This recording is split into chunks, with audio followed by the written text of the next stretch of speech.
የማቴዎስ ወንጌል ምዕራፍ 10 12ቱን ደቀ መዛሙርቱን ወደ እርሱ ጠርቶ እንዲያወጧቸው በርኩሳን መናፍስት ላይ ደዌንና ሕማምንም ሁሉ እንዲፈውሱ ስልጣን ሰጣቸው። የ12ቱም ሐዋርያት ስም ይህ ነው። መጀመሪያው ጴጥሮስ የተባለው ስምዖን ወንድሙ እንድርያስም፣ የዘብዴዎስ ልጅ ያዕቆብ ወንድሙ ዮሐንስም፣ ፊልጶስም፣ በርተሎሜዎስም፣ ቶማስም ቀራጩ ማቴዎስም፣ የእልፍዮስ ልጅ ያዕቆብም፣ ታዲዮስም የተባለው ልብድዮስ፣ ቀነናዊውም ስምዖን ደግሞ አሳልፎ የሰጠው የአስቆሮቱ ይሁዳ። እነዚህን 12ቱን ኢየሱስ ላካቸው፣ አዘዛቸውም እንዲህም አለ። በአሕዛብ መንገድ አትሂዱ፣ ወደ ሳምራውያንም ከተማ አትግቡ። ይልቅስ የእስራኤል ቤት ወደሚሆኑ ወደ ጠፉት በጎች ሂዱ እንጂ። ሄዳችሁም መንግሥተ ሰማያት ቀርባለች ብላችሁ ስበኩ፣ ድውዮችን ፈውሱ፣ ሙታንን አስነሱ፣ ለምጻሞችንም አንጹ፣ አጋንንትን አውጡ። በከንቱ ተቀበላችሁ በከንቱ ስጡ።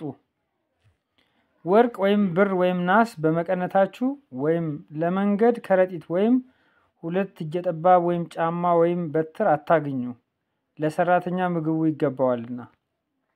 በምትገቡባትም በማናችሁም ከተማ ወይም መንደር በዚያ የሚገባው ማን እንደሆነ በጥንቃቄ መርምሩ። እስክትወጡም ድረስ በዚያ ተቀመጡ። ወደ ቤትም ስትገቡ ሰላምታ ስጡ። ቤቱም የሚገባው ቢሆን ሰላማችሁ ይድረስለት፣ ባይገባው ግን ሰላማችሁ ይመለስላችሁ። ከማይቀበላችሁም ቃላችሁንም ከማይሰሙ ሁሉ ከዚያ ቤት ወይም ከዚያች ከተማ ስትወጡ የእግራችሁን ትቢያ አራግፉ። እውነት እላችኋለሁ በፍርድ ቀን ከዚያች ከተማ ይልቅ ለሰዶምና ለገሞራ አገር ይቀላቸዋል። እነሆ እኔ እንደ በጎች በተኩላዎች መካከል እልካችኋለሁ። ስለዚህ እንደ እባብ ልባሞች እንደ ርግብም የዋሆች ሁኑ። ነገር ግን ወደ ሸንጎ አሳልፎ ይሰጧቸዋል፣ በምኩራቦቻቸውም ይገርፏቸዋልና ከሰዎች ተጠበቁ። ለእነርሱና ለአሕዛብም ምስክር እንዲሆን ስለ እኔ ወደ ገዢዎች ወደ ነገሥታትም ትወሰዳላችሁ። አሳልፎም ሲሰጧችሁ የምትናገሩት በዚያ ሰዓት ይሰጣችኋልና እንዴትስ ወይስ ምን እንደምትናገሩ አትጨነቁ። በእናንተ የሚናገር የአባታችሁ መንፈስ ነው እንጂ የምትናገሩ እናንተ አይደላችሁምና። ወንድምም ወንድሙን አባትም ልጁን ለሞት አሳልፎ ይሰጣል። ልጆችም በወላጆቻቸው ላይ ይነሳሉ፣ ይገድሏቸውማል። በሁሉም ስለ ስሜ የተጠላችሁ ትሆናላችሁ። እስከ መጨረሻ የሚጸና ግን እርሱ ይድናል። በአንዲቱ ከተማ መከራ ቢያሳዩአችሁ ወደ ሌላይቱ ሽሹ። እውነት እላችኋለሁና የሰው ልጅ እስኪመጣ ድረስ የእስራኤልን ከተማዎች አትዘልቁም። ደቀ መዝሙር ከመምህሩ ባሪያም ከጌታው አይበልጥም። ደቀ መዝሙር እንደ መምህሩ ባሪያም እንደ ጌታው መሆኑ ይበቃዋል።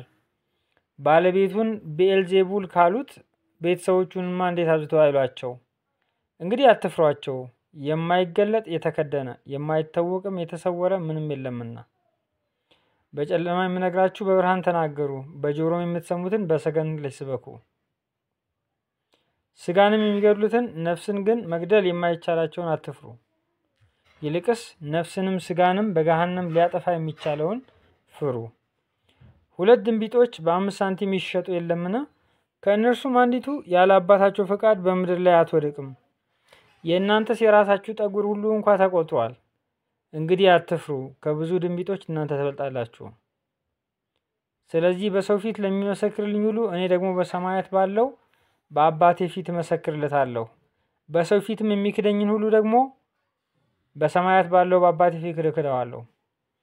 በምድር ላይ ሰላምን ለማምጣት የመጣሁ አይምሰላችሁ፣ ሰይፍን እንጂ ሰላምን ለማምጣት አልመጣሁም።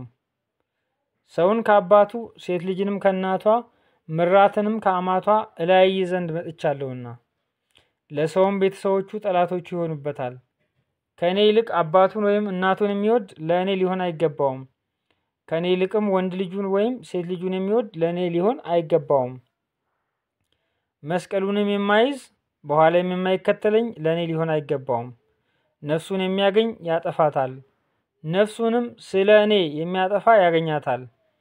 እናንተን የሚቀበል እኔን ይቀበላል፣ እኔንም የሚቀበል የላከኝን ይቀበላል።